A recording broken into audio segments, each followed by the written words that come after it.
حضور اکرم صلی اللہ علیہ وآلہ وسلم کا ارشاد ہے، تمام اعمال کا دار و مدار نیت پر ہے، اور ہر عمل کا نتیجہ ہر انسان کو اس کی نیت کے مطابق ہی ملے گا۔ پس جس کی ہجرت دولت دنیا حاصل کرنے کے لیے ہو یا کسی عورت سے شادی کی غرض سے ہو، پس اس کی ہجرت انہی چیزوں کے لیے ہوگی جن کے حاصل کرنے کی نیت سے اس نے ہجرت کی۔ صحیح بخاری حدیث نمبر 1۔ حضور اکرم صلی اللہ علیہ وآلہ وسلم نے فرمایا کہ وحی نازل ہوتے وقت کبھی مجھ کو گھنٹی کی سی آواز محسوس ہوتی ہے، اور وحی کی یہ کیفیت مجھ پر بہت شاق گزرتی ہے۔ جب یہ کیفیت ختم ہوتی ہے تو میرے دل و دماغ پر اس فرشتے کے ذریعے نازل شدہ وحی محفوظ ہو جاتی ہے، اور کسی وقت ایسا ہوتا ہے کہ فرشتہ بشکل انسان میرے پاس آتا ہے اور مجھ سے کلام کرتا ہے، پس میں اس کا کہا ہوا یاد رکھ لیتا ہوں۔ صحیح بخاری حدیث نمبر 2۔ حضرت صلی اللہ علیہ وآلہ وسلم پر وحی کا ابتدائی دور اچھے سچے پاکیزہ خوابوں سے شروع ہوا۔ آپ خواب میں جو کچھ دیکھتے وہ صبح کی روشنی کی طرح صحیح اور سچا ثابت ہوتا۔ پھر من جانب قدرت آپ تنہائی پسند ہو گئے، اور آپ نے غار حرا میں خلوت نشینی اختیار فرمائی، اور کئی دن اور رات وہاں مسلسل عبادت اور یاد الہی و ذکر میں مشغول رہنے لگے۔ جب تک گھر آنے کو دل نہ چاہتا توشہ ہمراہ لیے ہوئے وہاں رہتے۔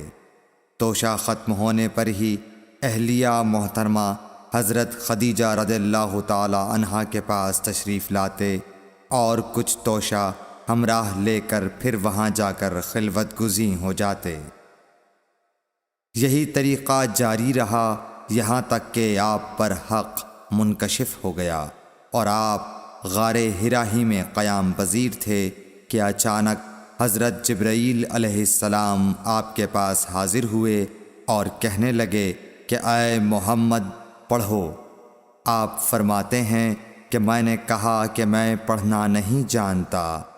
آپ صلی اللہ علیہ وسلم فرماتے ہیں کہ فرشتے نے مجھے پکڑ کر اتنے زور سے بھینچا کہ میری طاقت جواب دے گئی، پھر مجھے چھوڑ کر کہا پڑھو۔ میں نے پھر وہی جواب دیا کہ میں پڑھا ہوا نہیں ہوں۔ اس فرشتے نے مجھ کو نہایت ہی زور سے بھینچا کہ مجھ کو سخت تکلیف محسوس ہوئی، پھر اس نے کہا کہ پڑھ۔ میں نے کہا میں پڑھا ہوا نہیں ہوں۔ فرشتے نے تیسری بار مجھ کو پکڑا اور تیسری مرتبہ پھر مجھ کو بھینچا، پھر مجھے چھوڑ دیا اور کہنے لگا کہ پڑھو اپنے رب کے نام کی مدد سے جس نے پیدا کیا اور انسان کو خون کی پھٹکی سے بنایا۔ پڑھو اور آپ کا رب بہت ہی مہربانیاں کرنے والا ہے۔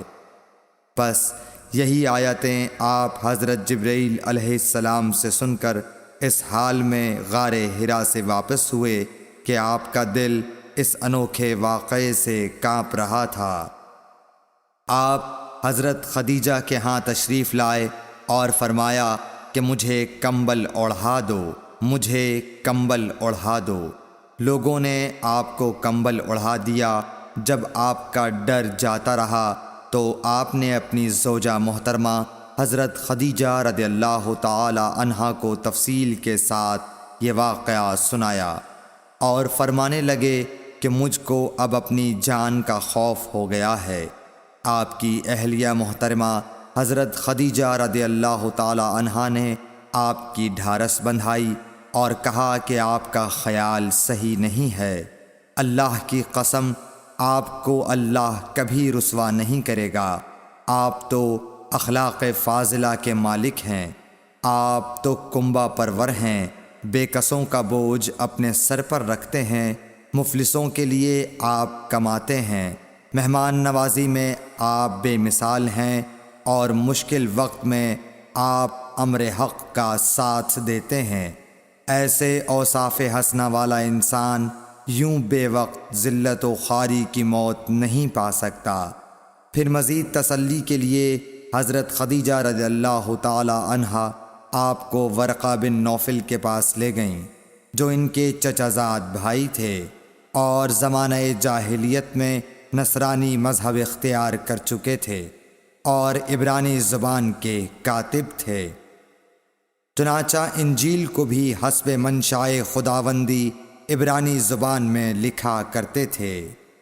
انجیل سریانی زبان میں نازل ہوئی تھی، پھر اس کا ترجمہ عبرانی زبان میں ہوا۔ ورقہ اسی کو لکھتے تھے۔ وہ بہت بوڑھے ہو گئے تھے، یہاں تک کہ ان کی بینائی بھی رخصت ہو چکی تھی۔ حضرت خدیجہ رضی اللہ تعالی عنہا نے ان کے سامنے آپ کے حالات بیان کیے اور کہا کہ اے چچا زاد بھائی، اپنے بھتیجے محمد صلی اللہ علیہ وسلم کی زبانی ذرا ان کی کیفیت سن لیجئے۔ وہ بولے کہ بھتیجے، آپ نے جو کچھ دیکھا ہے اس کی تفصیل سناؤ۔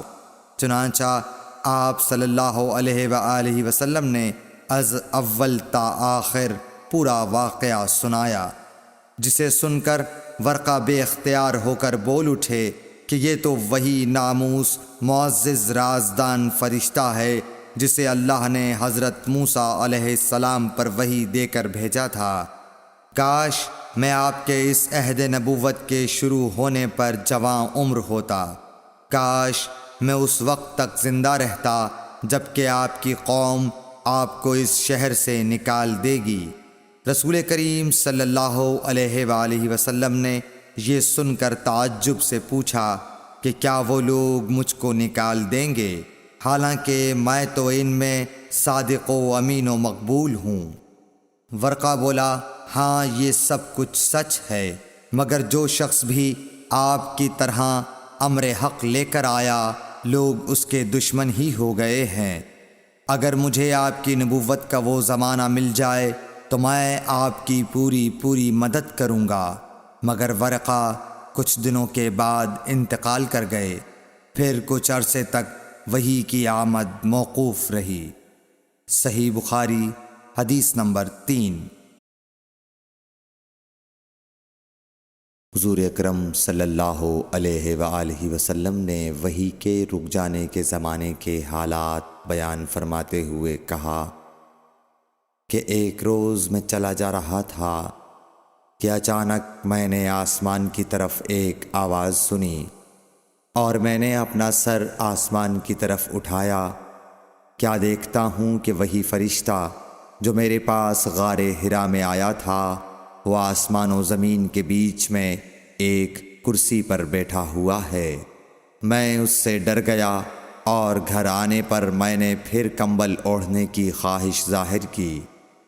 اس وقت اللہ پاک کی طرف سے یہ آیات نازل ہوئیں، اے لحاف اوڑھ کر لیٹنے والے، اٹھ کھڑا ہو اور لوگوں کو عذاب الہی سے ڈرا، اور اپنے رب کی بڑائی بیان کر، اور اپنے کپڑوں کو پاک صاف رکھ اور گندگی سے دور رہ۔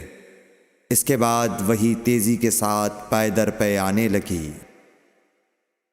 صحیح بخاری حدیث نمبر 4۔ رسول اللہ صلی اللہ علیہ وآلہ وسلم نزول قرآن کے وقت بہت سختی محسوس فرمایا کرتے تھے، اور اس کی علامتوں میں سے ایک یہ تھی کہ یاد کرنے کے لیے آپ اپنے ہونٹوں کو ہلاتے تھے۔ ابن عباس رضی اللہ تعالی عنہ نے کہا، میں اپنے ہونٹوں کو ہلاتا ہوں جس طرح آپ ہلاتے تھے۔ سعید کہتے ہیں، میں بھی اپنے ہونٹ ہلاتا ہوں جس طرح ابن عباس رضی اللہ تعالی عنہ کو میں نے ہلاتے دیکھا۔ پھر انہوں نے اپنے ہونٹ ہلائے۔ ابن عباس رضی اللہ تعالی عنہ نے کہا، پھر یہ آیت اتری کہ اے محمد، قرآن کو جلد جلد یاد کرنے کے لیے اپنی زبان نہ ہلاؤ، اس کا جمع کر دینا اور پڑھا دینا ہمارا ذمہ ہے۔ حضرت ابن عباس رضی اللہ تعالی عنہ کہتے ہیں، یعنی قرآن آپ صلی اللہ علیہ وآلہ وسلم کے دل میں جمع دینا اور پڑھا دینا ہمارے ذمہ ہے۔ پھر جب ہم پڑھ چکے تو اس پڑھے ہوئے کی اتباع کرو۔ ابن عباس رضی اللہ تعالی عنہ فرماتے ہیں، اس کا مطلب یہ ہے آپ اس کو خاموشی کے ساتھ سنتے رہو، اس کے بعد مطلب سمجھا دینا ہمارے ذمہ ہے۔ پھر یقیناً یہ ہماری ذمہ داری ہے کہ آپ اس کو پڑھو، یعنی اس کو محفوظ کر سکو۔ چنانچہ اس کے بعد جب آپ کے پاس حضرت جبرائیل علیہ السلام وحی لے کر آتے تو آپ توجہ سے سنتے، جب وہ چلے جاتے تو رسول اللہ صلی اللہ علیہ وسلم اس وحی کو اس طرح پڑھتے جس طرح حضرت جبرائیل علیہ السلام نے اسے پڑھا تھا۔ صحیح بخاری حدیث نمبر 5۔ رسول اللہ صلی اللہ علیہ وآلہ وسلم سب لوگوں سے زیادہ جواد سخی تھے، اور رمضان میں دوسرے اوقات کے مقابلے میں جب جبرائیل علیہ السلام آپ صلی اللہ علیہ وآلہ وسلم سے ملتے بہت ہی زیادہ جود و کرم فرماتے۔ جبرائیل علیہ السلام رمضان کی ہر رات میں آپ صلی اللہ علیہ وآلہ وسلم سے ملاقات کرتے اور آپ کے ساتھ قرآن کا دورہ کرتے۔ غرض حضرت صلی اللہ علیہ وآلہ وسلم لوگوں کو بھلائی پہنچانے میں بارش لانے والی ہوا سے بھی زیادہ جود و کرم فرمایا کرتے تھے۔ صحیح بخاری حدیث نمبر 6۔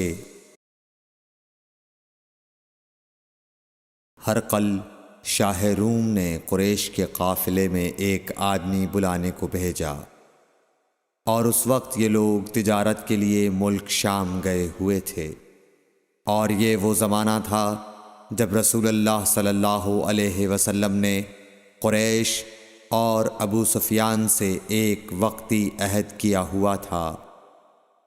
جب ابو سفیان اور دوسرے لوگ ہرقل کے پاس ایلیا پہنچے جہاں ہرقل نے دربار طلب کیا تھا، اس کے گرد روم کے بڑے بڑے لوگ، علماء، وزراء و امراء بیٹھے ہوئے تھے۔ ہرقل نے ان کو اور اپنے ترجمان کو بلوایا، پھر ان سے پوچھا کہ تم میں سے کون شخص مدعی رسالت کا زیادہ قریبی عزیز ہے؟ ابو سفیان کہتے ہیں کہ میں بول اٹھا کہ میں اس کا سب سے زیادہ قریبی رشتہ دار ہوں۔ یہ سن کر ہرقل نے حکم دیا کہ اس ابو سفیان کو میرے قریب لا کر بٹھاؤ اور اس کے ساتھیوں کو اس کی پیٹھ کے پیچھے بٹھا دو۔ پھر اپنے ترجمان سے کہا کہ ان لوگوں سے کہہ دو کہ میں ابو سفیان سے اس شخص یعنی محمد صلی اللہ علیہ وسلم کے حالات پوچھتا ہوں، اگر یہ مجھ سے کسی بات میں جھوٹ بول دے تو تم اس کا جھوٹ ظاہر کر دینا۔ ابو سفیان کا قول ہے کہ خدا کی قسم اگر مجھے یہ غیرت نہ آتی کہ یہ لوگ مجھ کو جھٹلائیں گے تو میں آپ صلی اللہ علیہ وسلم کی نسبت ضرور غلط گوئی سے کام لیتا۔ خیر، پہلی بات جو ہرقل نے مجھ سے پوچھی وہ یہ کہ اس شخص کا خاندان تم لوگوں میں کیسا ہے؟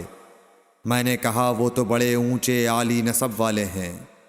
کہنے لگا اس سے پہلے بھی کسی نے تم لوگوں میں ایسی بات کہی تھی؟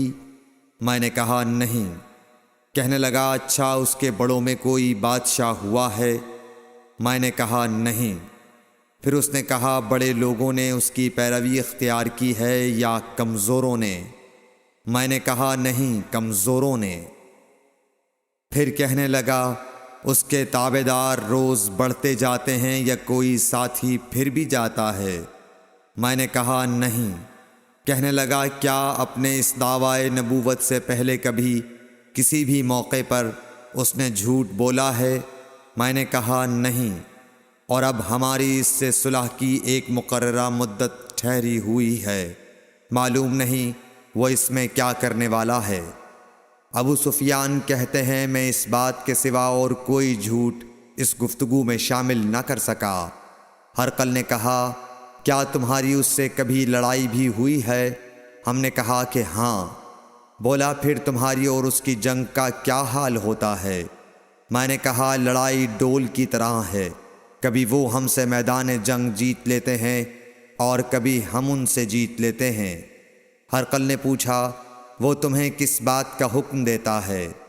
میں نے کہا وہ کہتا ہے کہ صرف ایک اللہ ہی کی عبادت کرو، اس کا کسی کو شریک نہ بناؤ، اور اپنے باپ دادا کی شرک کی باتیں چھوڑ دو، اور ہمیں نماز پڑھنے، سچ بولنے، پرہیزگاری اور صلہ رحمی کا حکم دیتا ہے۔ یہ سب سن کر پھر ہرقل نے اپنے ترجمان سے کہا کہ ابو سفیان سے کہہ دے کہ میں نے تم سے اس کا نسب پوچھا تو تم نے کہا کہ وہ ہم سے عالی نسب ہے، اور پیغمبر اپنی قوم میں عالی نسب ہی بھیجے جایا کرتے ہیں۔ میں نے تم سے پوچھا کہ دعویٰ نبوت کی یہ بات تمہارے اندر اس سے پہلے کسی اور نے بھی کہی تھی؟ تو تم نے جواب دیا کہ نہیں۔ تب میں نے اپنے دل میں کہا کہ اگر یہ بات اس سے پہلے کسی اور نے کہی ہوتی تو میں سمجھتا کہ اس شخص نے بھی اسی بات کی تقلید کی ہے جو پہلے کہی جا چکی ہے۔ میں نے تم سے پوچھا کہ اس کے بڑوں میں کوئی بادشاہ بھی گزرا ہے تو تم نے کہا کہ نہیں۔ تو میں نے دل میں کہا کہ ان کے بزرگوں میں سے کوئی بادشاہ ہوا ہوگا تو کہہ دوں گا کہ وہ شخص اس بہانے اپنے آباء و اجداد کی بادشاہت اور ان کا ملک دوبارہ حاصل کرنا چاہتا ہے۔ اور میں نے تم سے پوچھا کہ اس بات کے کہنے یعنی پیغمبری کا دعویٰ کرنے سے پہلے تم نے کبھی اس کو دروغ گوئی کا الزام لگایا ہے؟ تم نے کہا کہ نہیں۔ تو میں نے سمجھ لیا کہ جو شخص آدمیوں کے ساتھ دروغ گوئی سے بچے وہ اللہ کے بارے میں کیسے جھوٹی بات کہہ سکتا ہے۔ اور میں نے تم سے پوچھا کہ بڑے لوگ اس کے پیرو ہوتے ہیں یا کمزور آدمی؟ تم نے کہا کمزوروں نے اس کی اتباع کی ہے۔ تو دراصل یہی لوگ پیغمبروں کے متبعین ہوتے ہیں۔ اور میں نے تم سے پوچھا کہ اس کے ساتھی بڑھ رہے ہیں یا کم ہو رہے ہیں؟ تم نے کہا کہ وہ بڑھ رہے ہیں، اور ایمان کی کیفیت یہی ہوتی ہے حتیٰ کہ وہ کامل ہو جاتا ہے۔ اور میں نے تم سے پوچھا کہ آیا کوئی شخص اس کے دین سے ناخوش ہو کر مرتد بھی ہو جاتا ہے؟ تم نے کہا نہیں۔ تو ایمان کی خاصیت بھی یہی ہے جن کے دلوں میں اس کی مسرت رچ بس جائے وہ اس سے لوٹا نہیں کرتے۔ اور میں نے تم سے پوچھا کہ آیا وہ کبھی عہد شکنی کرتے ہیں؟ تم نے کہا نہیں۔ پیغمبروں کا یہی حال ہوتا ہے، وہ عہد کی خلاف ورزی نہیں کرتے۔ اور میں نے تم سے کہا کہ وہ تم سے کس چیز کے لیے کہتے ہیں؟ تم نے کہا کہ وہ ہمیں حکم دیتے ہیں کہ اللہ کی عبادت کرو، اس کے ساتھ کسی کو شریک نہ ٹھہراؤ، اور تمہیں بتوں کی پرستش سے روکتے ہیں، سچ بولنے اور پرہیزگاری کا حکم دیتے ہیں۔ لہٰذا اگر یہ باتیں جو تم کہہ رہے ہو سچ ہیں تو ان قریب وہ اس جگہ کا مالک ہو جائے گا کہ جہاں میرے یہ دونوں پاؤں ہیں۔ مجھے معلوم تھا کہ وہ پیغمبر آنے والا ہے، مگر مجھے یہ معلوم نہیں تھا کہ وہ تمہارے اندر ہوگا۔ اگر میں جانتا کہ اس تک پہنچ سکوں گا تو اس سے ملنے کے لیے ہر تکلیف گوارا کرتا۔ اگر میں اس کے پاس ہوتا تو اس کے پاؤں دھوتا۔ ہرقل نے رسول اللہ صلی اللہ علیہ وسلم کا وہ خط منگایا جو آپ نے وحیہ کلبی رضی اللہ تعالیٰ عنہ کے ذریعے حاکم بصرہ کے پاس بھیجا تھا، اور اس نے وہ ہرقل کے پاس بھیج دیا تھا۔ پھر اس کو پڑھا تو اس میں لکھا تھا اللہ کے نام کے ساتھ جو نہایت مہربان اور رحم والا ہے۔ اللہ کے بندے اور اس کے پیغمبر محمد صلی اللہ علیہ وسلم کی طرف سے یہ خط ہے شاہ روم کے لیے۔ اس شخص پر سلام ہو جو ہدایت کی پیروی کرے۔ اس کے بعد میں آپ کے سامنے دعوت اسلام پیش کرتا ہوں۔ اگر آپ اسلام لے آئیں گے تو دین و دنیا میں سلامتی نصیب ہوگی، اللہ آپ کو دوہرا ثواب دے گا، اور اگر آپ میری دعوت سے روگردانی کریں گے تو آپ کی رعایا کا گناہ بھی آپ ہی پر ہوگا۔ اور اے اہل کتاب، ایک ایسی بات پر آ جاؤ جو ہمارے اور تمہارے درمیان یکساں ہے، وہ یہ کہ ہم اللہ کے سوا کسی کی عبادت نہ کریں اور کسی کو اس کا شریک نہ ٹھہرائیں، اور نہ ہم میں سے کوئی کسی کو خدا کے سوا اپنا رب بنائے۔ پھر اگر وہ اہل کتاب اس کتاب سے منہ پھیر لیں تو مسلمانوں، تم ان سے کہہ دو کہ تم مانو یا نہ مانو، ہم ایک خدا کے اطاعت گزار ہیں۔ ابو سفیان کہتے ہیں، جب ہرقل نے جو کچھ کہنا تھا کہہ دیا اور خط پڑھ کر فارغ ہوا تو اس کے ارد گرد بہت شور و غوغا ہوا، بہت سی آوازیں اٹھیں اور ہمیں باہر نکال دیا گیا۔ تب میں نے اپنے ساتھیوں سے کہا کہ ابو کبشہ کے بیٹے حضرت صلی اللہ علیہ وسلم کا معاملہ تو بہت بڑھ گیا، دیکھو تو اس سے بنی اصفر روم کا بادشاہ بھی ڈرتا ہے۔ مجھے اس وقت سے اس بات کا یقین ہو گیا کہ حضور صلی اللہ علیہ وسلم عنقریب غالب ہو کر رہیں گے، حتیٰ کہ اللہ نے مجھے مسلمان کر دیا۔ راوی کا بیان ہے کہ ابن ناطور ایلیا کا حاکم ہرقل کا مصاحب اور شام کے نصارہ کا لاٹ پادری بیان کرتا تھا کہ ہرقل جب ایلیا آیا ایک دن صبح کو پریشان اٹھا تو اس کے درباریوں نے دریافت کیا کہ آج ہم آپ کی حالت بدلی ہوئی پاتے ہیں، کیا وجہ ہے؟ ابن ناطور کا بیان ہے کہ ہرقل نجومی تھا، علم نجوم میں وہ پوری مہارت رکھتا تھا۔ اس نے اپنے ہم نشینوں کو بتایا کہ میں نے آج رات ستاروں پر نظر ڈالی تو دیکھا کہ ختنہ کرنے والوں کا بادشاہ ہمارے ملک پر غالب آ گیا ہے۔ بھلا اس زمانے میں کون لوگ ختنہ کرتے ہیں؟ انہوں نے کہا کہ یہود کے سوا کوئی ختنہ نہیں کرتا، سو ان کی وجہ سے پریشان نہ ہوں۔ سلطنت کے تمام شہروں میں یہ حکم لکھ بھیجیے کہ وہاں جتنے یہودی ہوں سب قتل کر دیے جائیں۔ وہ لوگ انہی باتوں میں مشغول تھے کہ ہرقل کے پاس ایک آدمی لایا گیا جسے شاہ غسان نے بھیجا تھا۔ اس نے رسول اللہ صلی اللہ علیہ وسلم کے حالات بیان کیے۔ جب ہرقل نے سارے حالات سن لیے تو کہا کہ جا کر دیکھو وہ ختنہ کیے ہوئے ہے یا نہیں۔ انہوں نے اسے دیکھا تو بتلایا کہ وہ ختنہ کیا ہوا ہے۔ ہرقل نے جب اس شخص سے عرب کے بارے میں پوچھا تو اس نے بتلایا کہ وہ ختنہ کرتے ہیں۔ تب ہرقل نے کہا کہ یہی محمد صلی اللہ علیہ وسلم اس امت کے بادشاہ ہیں جو پیدا ہو چکے ہیں۔ پھر اس نے اپنے ایک دوست کو رومیہ خط لکھا اور وہ بھی علم نجوم میں ہرقل کی طرح ماہر تھا۔ پھر وہاں سے ہرقل حمص چلا گیا۔ ابھی حمص سے نکلا نہیں تھا کہ اس کے دوست کا خط اس کے جواب میں آ گیا۔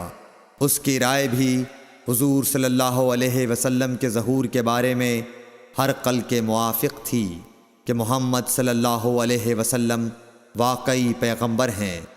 اس کے بعد ہرقل نے روم کے بڑے آدمیوں کو اپنے حمص کے محل میں طلب کیا اور اس کے حکم سے محل کے دروازے بند کر لیے گئے۔ پھر وہ اپنے خاص محل سے باہر آیا اور کہا، اے روم والو، کیا ہدایت اور کامیابی میں کچھ حصہ تمہارے لیے بھی ہے؟ اگر تم اپنی سلطنت کی بقا چاہتے ہو تو پھر اس نبی صلی اللہ علیہ وسلم کی بیعت کر لو اور مسلمان ہو جاؤ۔